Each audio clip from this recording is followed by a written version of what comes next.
Okay, this video is solving equations with variables on both sides. It is skill set E, so go ahead and find that on your reference guide. And before we solve this example, I'm going to go ahead and give a couple of reminders when you're solving equations. And the first is you should always remember that the goal is to isolate the variable or get it by itself. So if the variable in the equation is x, you want to end up with x is equal to something. Okay, that's how you know you're finished. That's the point of solving an equation. You want to know what x is equal to. And then the other thing that's important to remember is that whatever you do to one side, you need to do to the other side. So if this is your equation, remember that the equal sign is your balancing point. So whatever you do over here to the left of the equal sign, you have to do to the right as well. So let's go ahead now and solve the equation in your packet.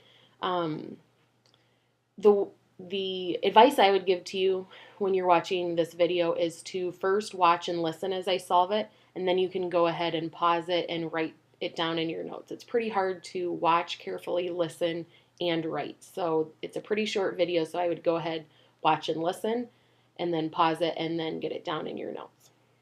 All right, on this equation, what makes it different than the ones we've looked at in the previous videos is that we have a variable, in this case x, on the left side and the right side of the equation. Okay, so I'm going to go ahead and extend my equal sign, and then I'm going to follow the steps here. Okay, the first thing that you need to do, step number one, is eliminate a variable term from one side. Now you can eliminate it from either side, it doesn't really matter, but the rule of thumb that I follow is I always eliminate the smaller one. So on the left side I notice that I have a negative 3x, and on the right side I have a positive 7x. So since negative 3 is smaller, that's the one that I'm going to eliminate. So to eliminate a negative 3x, I'm going to, which is the same as a minus, negative 3x, I'm going to go ahead and add 3x to this side. And then I need to add it to the other side as well. So I'm going to line it up with this 7x. So plus 3x on this side.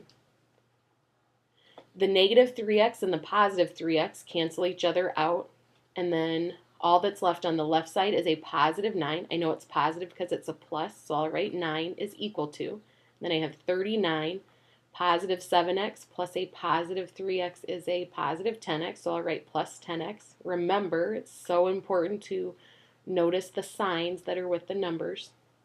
Okay, and step number 2 is to combine, Step number 2 is to combine like terms.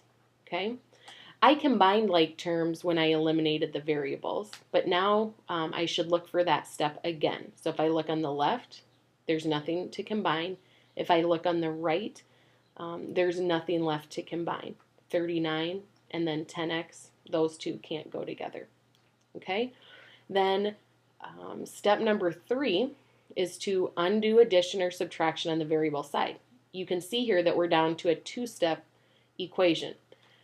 So remember, you're trying to get x by itself, so you kind of work out in. So first I'm going to eliminate this constant. So it's a positive 39, so I need to subtract 39. But if I do that to the right, I need to do that to the left as well. Okay, 39 minus 39 cancels out, and I'm left with a positive 10x. So I'll write 10x is equal to, and then over here I have 9 minus 39, which would give me a negative 30. Okay? Step number 4, the last step, is to undo the multiplication or division on the variable side. So I have 10 times x. Remember, when they're right next to each other, it means times.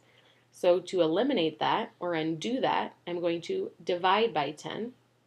Have to do it to this side as well. 10 divided by 10 cancels out. Okay, that would just be a 1x, and that's equal to negative 30 divided by 10 would give me a negative 3. So my answer would be x is equal to negative 3. And usually we write the x part first, but both of these mean the same thing. Okay, you can go ahead, remember, and check your answer. So we know, we know that x is equal to negative 3, so we can plug that in there and there. And then negative 3 times negative 3 would be 9. 9 plus 9 is 18.